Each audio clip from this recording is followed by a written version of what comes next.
all the best meat goes overseas. Everybody knows that. We're going to get to the bottom of that because, by and large, it is a myth, and it's a myth that's persisted for over 80 years. So occasionally I'm going to glance down simply because I've written down the important dates that I would like you to know in case you'd like to check out this myth for yourself. So it all began on January 17th, 1944. The Australian government introduced meat rationing, and that was in a response to the Second World War. England, of course, was right in the thick of it. A lot of their production, I think it was 40% of their production, had actually gone into wartime effort. Essentially, they just couldn't feed their people, and they were running out of food. So Australia at that time had very, very close ties with England. We still had this hangover from the colonial days. So, England said, well, look, you have a lot of lamb, mutton. We want it. We need to feed our people. And that's basically what happened.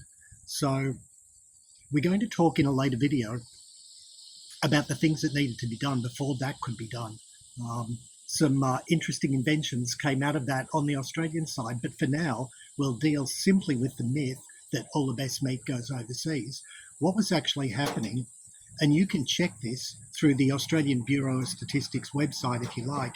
Go in and have a look at the yearbook during the war years. You can go through each individual book and you will actually see there how much was sent overseas. You'll see archived documents that you can pull up, and they'll tell you why it was done that way. But essentially, we were feeding the people of England. At that time, refrigeration was very different to how it is nowadays. It was really quite crude and fundamental. And while carcasses could be maintained either fresh or frozen on an overseas voyage, what couldn't be maintained well was the offal inside of the animal. So we had things like liver, kidney, brains, intestine. None of these travelled particularly well, so they were left in Australia. And those of you who are around my vintage, maybe a little bit younger, maybe a little older, you might remember your grandparents essentially saying how much they like lamb's fry, kidney, liver and mashed potato, brains, all of that. It was simply because there was so little protein left in Australia during the war years that they had to improvise and adapt however they could. We had a burgeoning beef industry, but largely it was lamb that went to England at that particular time. That's not to say other species didn't transfer overseas, but it was mostly the lamb that did. So we can see that 17th of January, that was the genesis of the myth. It wasn't just that all the best meat was going overseas, it's that most of the meat was going overseas. And not only were we supplying England with meat, I'm looking down, we're looking at the US Southwest Pacific Force, who I don't want to get into too much of a lecture about the war years. I think that is interesting, so look it up for yourself if you like. But essentially, we were supplying not only England, but we were supplying quite a number of people in the US fleet in our region, which led to shortages at home. An adult in Australia, once rationing began, was allowed 1 kilo of meat per week. Now, that generated a whole bunch of other myths also, which I'm not going to get into in this video, but I will get into in later videos, like sausages being called mystery bags because nobody knew exactly what went into them, and sawdust in sausages. I mean, since 1975, I have heard it all. Most of it is nonsense. I wouldn't say it's complete nonsense because, like a lot of myths, there may be an element of truth in it, but then you get the drama queens and storytellers coming in and perpetuating a story that isn't actually based on facts. They can't actually support what they're saying. Wherever possible, I will give you the links to things so that you can check for yourself. Wherever I find the science to back it up also, I'll give you a link to that. So you don't need to take my word for it. you can do the investigation for yourself if you like. And where I do have links, I'll put them in the bottom, maybe pin them in the comments or something like that so you can follow them easily. So that was where the myth began, and that was actually the day the myth began, or the day it started. The myth came later, of course, but that was where it all came from. Wartime shortages, we had an abundance. Being on the other side of the world from most of the conflict, the European conflict, we were in a position where we could help England out, and we could also help out the American fleet, and that's exactly what we did, which led to shortages here. So the war ended, obviously, and the myth should have ended there also. It didn't take Australia very long at all to get back on its feet, and actually, rationing ended in Australia in 1948. So we're really only talking about 4 years where there was any type of rationing in Australia at all, and not only the best meat, but all meat was going overseas. Now you understand the reason why. After 1948, when rationing lifted, there was essentially an explosion on the land. Everybody was encouraged to grow as much as they could to feed our own population, which then was really quite small. We're not talking about many millions of people here, but still, we had in our own way been through pronation in Australia. So the national herds and flocks were being rebuilt at quite a rate. For decades afterwards, the myth of all the best meat goes overseas was actually untrue, unsupported. You will find absolutely no record whatsoever of that being true in most cases. So the myth persisted across the decades, probably until, and I'm being general with my time frame here, probably until about 20 to 25 years ago, when we saw a real uptick in overseas exports. Now, we were exporting that whole time. We were opening up export markets, but I'm talking about a substantial uptick in export markets. And the reason for it was fairly simple. It was economics. If you look at countries like Singapore, it had won its freedom, and as a result of that, they were entirely responsible for running their own country and their own economy without overseas influence. And Singapore handled that very, very cleverly and became a financial powerhouse.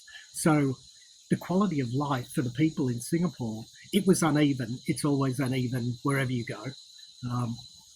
But generally speaking, because the quality of life went up, people had more disposable income.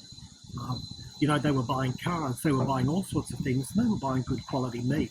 And Australian meat has an exceptionally good reputation overseas. So as you get rising economies, so you have the UAE, you have China, you have Singapore, even Japan to a degree, were all good customer of ours who were willing to pay more than Australians were willing to pay. Now, when you get these burgeoning economies where you have these a lot of people getting quite wealthy, they're willing to spend the money on good food. And let's say the $100 steak. So they are actually willing to spend the money on that, where typically in Australia, only a very few people are willing to spend that amount of money on one steak, and not as a daily thing. So it became true to a degree that the best meat was going overseas. But this was meat that would never have made it in the Australian market simply because, it could be cultural reasons, it could be economic reasons, whatever the reasons, Australians either couldn't or were unwilling to pay for a very, very premium item where other people in the world were. So it really is about supply and demand. When the demand was enough, the supply started coming through because we had a lot of graziers, a lot of farmers out there saying, well, hey, if I do this series of things, if I produce this really top-end stuff, there is an export market for that. And that's exactly what happened. So while it's true to say, in a sense, that the best meat goes overseas now, we still honestly can't say all the best meat goes overseas now.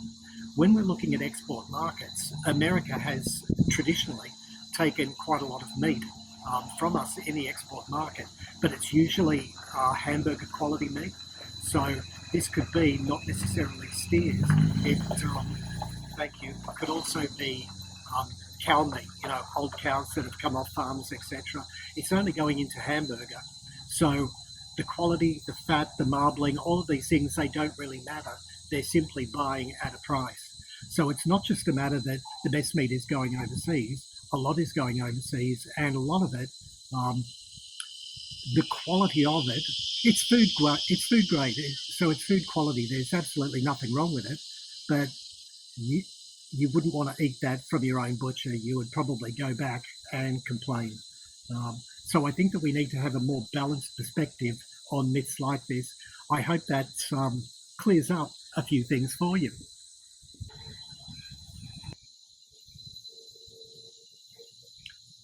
Hi, my name is Lee. I'm the Australian butcher. I started my apprenticeship in Australian retail butchery in 1975. And over the years and decades, I worked around about 150,000 hours in butchery in my own businesses, managing others and working in others still. So it's like anything. When you've got 150,000 hours of experience behind you, you learn a thing or 50. Um, so we're going to move on to myth number 2 now. Um, let's go to work. Myth number 2. The red meat in the bag is blood. No, it isn't. Blood comes out at the abattoir. Uh, Blood runs through veins, and after the animal has been slaughtered and when it's being prepared, the animal is actually drained. So that myth is essentially almost complete rubbish. Typically, what will happen is when the animal is processed and it comes to the butcher, our whole body is cut into 4 quarters, so 2 hindquarters, 2 forequarters. The butcher will get a little bit of blood that's coming out, but we're talking about probably no more than a couple of cups at most if the meat is still really, really fresh, if it's been slaughtered and delivered in a very short period of time. That's, that red fluid that you're seeing is actually called myoglobin. It's a kind of liquid iron. So if you think of it this way, the blood that runs through the veins is gone, but there is like water that flows through the meat itself, through the muscles. Um, and 75% of meat is water to begin with. Um, so you've got this liquid iron that's going through every muscle, every fiber, every tendon. That's myoglobin, it's liquid iron. If you're one of those people that doesn't like the blood, you're actually getting rid of or cooking out probably the best part of the meat because the myoglobin is where all the flavor comes from. If you don't like it, if you really don't like it, look, it's up to you. It's your food. Cook it the way that makes you happy. If you don't like it, but if you have a dog or a cat, don't waste it because it is liquid iron. Uh, Pour it on the animal's food. Let them have it. There's really no need to flush it unless you don't have an animal and you don't want to use it yourself. So there we go. Um, Myoglobin, the function of it is that it actually stores oxygen in the muscle. Um, and I'm just making sure that I've got all of my facts right here. Um, as, as the as the animal is hung, as it's aged after it's been processed, it naturally loses fluid. Even if it's in a cool room, even if it's under well-controlled circumstances, the fact is it will still lose fluid just through the surface, through any open areas, etc., etc. Now, what we want to do when we're cooking a steak or a chop is we want to keep as much myoglobin in the meat as we possibly can, which is why it's been said and fairly hotly debated for decades about why medium rare is the best way to have a steak. It's simply because you're keeping as much fluid in the steak as possible. If we didn't have myoglobin in the blood, it wouldn't be red. It would actually be dark, it would be thick, and it would be really metallic tasting. So I hope that dispels that myth. Look it up, myoglobin.